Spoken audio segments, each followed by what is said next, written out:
নমস্কার, পুণ্যপথ বাংলায় আপনাদের স্বাগত।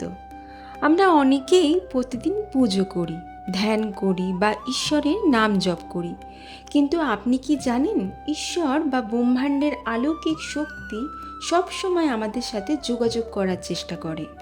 আপনার ওপর ভগবানের বিশেষ কৃপা রয়েছে কি না তা বোঝার 5টি অত্যন্ত স্পষ্ট সংকেত আজ আপনাদের বলবো। মিলিয়ে দেখুন এর মধ্যে কোনটি আপনার সাথে ঘটছে। প্রথম সংকেত, ব্রহ্ম মুহূর্তে ঘুম ভেঙে যাওয়া। যদি কোনো অ্যালার্ম ছাড়াই প্রতিদিন ভোর 3টে থেকে 5টার মধ্যে আপনার চোখ খুলে যায়, তবে জানবেন এটি কোনো সাধারণ বিষয় নয়। এই পবিত্র সময় ব্রহ্মাণ্ডের ইতিবাচক শক্তি সবচেয়ে বেশি সক্রিয় থাকে এবং ঈশ্বর আপনাকে জাগিয়ে তোলেন। দ্বিতীয় সংকেত, অন্তর্দৃষ্টি বা ইনটিউশন শক্তিশালী হওয়া।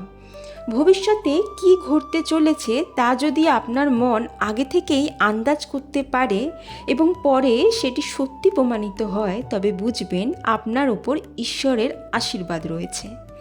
তৃতীয় সংকেত, একা থাকার ইচ্ছা এবং পরনিন্দা থেকে দূরত্ব। ঈশ্বরের কৃপা হলে মানুষের মন থেকে পরচর্চা, পরনিন্দা বা অনাবশ্যক ভিড়ের মোহ চলে যায়। মানুষ তখন নিজের সাথে এবং ঈশ্বরের সাথে সময় কাটাতে বেশি ভালোবাসে। চতুর্থ সংকেত, চোখের জল।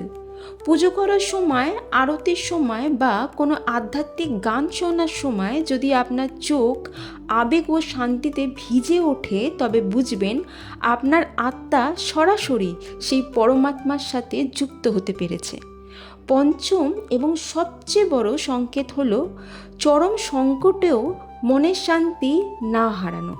জীবনের কঠিনতম পরিস্থিতিতেও যদি আপনার মনের ভেতর থেকে একটা আওয়াজ আসে, ভয় পেও না, সব ঠিক হয়ে যাবে, ঈশ্বর আমার সাথে আছেন, তবে জানবেন স্বয়ং ভগবান আপনার হাত ধরে আছেন।